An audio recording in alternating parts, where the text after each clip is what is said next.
Mukkanuma special ఆ రోజు రథం రథం వేసి ముగ్గు ఈడుస్తారంటారు కదా. అది మా పెద్దోడు ఈడ్చాడు.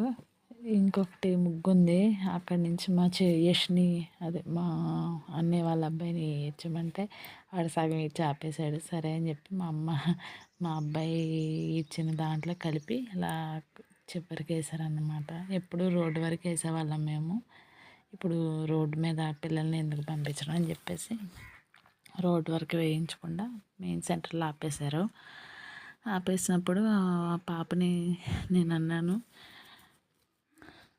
పాముది తలకాయ వేయాలని చెప్తే పాప చూడండి ఎలా వేసిందో. నాకు భలే అనిపించింది. ఒక్కొక్కరు ఒక స్టైల్ వేస్తారు పాము బురకాయని.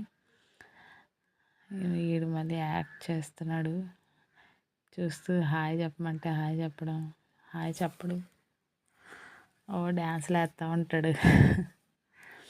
అలా ఇంకా కొంచెం ముందుకెళ్ళి అక్కడ రథం ముగ్గులు పెడితే దాన్ని కూడా కొంచెం క్యాప్చర్ చేసాము. మా ఇంటి దగ్గర కొంచెం ఏంటంటే పైన మా అమ్మాళ్ళు మా సైడ్ డ్రైనేజెస్ క్లీన్ చేస్తారు, కానీ మా ఇంటి పైన వాళ్ళు ఎవరు క్లీన్ చేయరు. దానివల్ల మా ఇంటి ముందుకు వాటర్ వచ్చేస్తాయి. దానివల్ల అంత గలీజ్గా ఉంది. మీరు అంత గలీజ్గా ఉందని అనుకోకండి. అమ్మాళ్ళు క్లీన్ చేసుకుంటారు, కానీ పైన వాళ్ళు క్లీన్ చేయకపోవడం వల్ల అమ్మాళ్ళ ఇంటి ముందుకు వచ్చేస్తాయి వాటర్. చూడండి రథం ముగ్గులు ఎంత నీట్గా ఉన్నా. మీకు ఏ రథం ముగ్గు నచ్చిందో చెప్పండి.